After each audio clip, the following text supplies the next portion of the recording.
So it's the beginning of October, which usually signals Oscar season. That's right, time for the studios to position themselves to attain the highest honor Hollywood has to offer. So let the games begin. And with that, I'm welcoming you to another episode of The Romantor. My goal, as always, is to enhance your movie watching experience. So First Man, this is the latest movie, the third big studio release for director Damien Chazelle. Of course, this is his first two movies. The first one, Whiplash, I absolutely love that movie. It's my favorite movie of that year. It was Oscar nominated, got J.K. Simmons his first Oscar a win for Best Supporting Actor. Then came La La Land, again my favorite movie of that year, got 6 nominations, 6 awards, including Chazelle for Best Director, the youngest director to do so. And so I was really looking forward to what he could bring now, how he expands his repertoire. And after seeing this one, I can say he nailed it out of the park. It won't be my favorite movie of the year like this first two were, but this is definitely going to garner him yet another Oscar nomination. So First Man, this movie chronicles Neil Armstrong's, of course, the legend, of course, synonymous with NASA and the space program, chronicles his first 8 years in the space program from 61 through 69, when he took over the Apollo 11 mission, of course, land on the moon, which is, as we all know, one of mankind's greatest achievements. Not the first time we see this kind of movie, but we've seen movies like Apollo 13, The Right Stuff, for example, have dealt with the space program, with the moon, or just in space in general. But what Chazelle does really well here is he gives us something a little more, not only visceral, but something so real and so gritty. It's a different take on this genre. And I think this really puts Chazelle in a short list of probably the best directors in Hollywood right now who aren't named Christopher Nolan.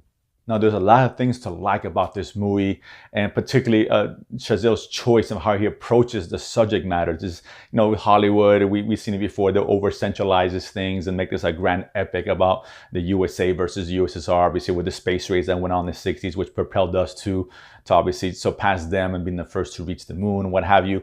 But it focuses more on seeing it through the eyes of Armstrong and his wife, of course, played by Claire Foy, who's fantastic in this movie. And you see her dealing with the fact that her husband is risking his life, and she doesn't know if he's ever going to come back for any mission that he goes on, and goes through that mental anguish. And of course, from Neil Armstrong's perspective, we see him obviously in the stuff that he deals with, not only physically but mentally as well, and some of the things that he has to endure, whether it be death or just this physical the things that he needs to go through, prepare himself for being sent to the moon.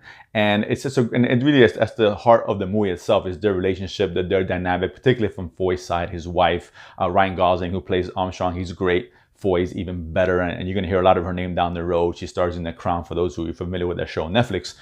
And she ends up being the emotional crutch of this movie, because Armstrong himself, and has been very noted, he's a very aloof individual, doesn't show his emotions a lot, and you see that out of Gosling's performance, reflecting how Armstrong was in actual life.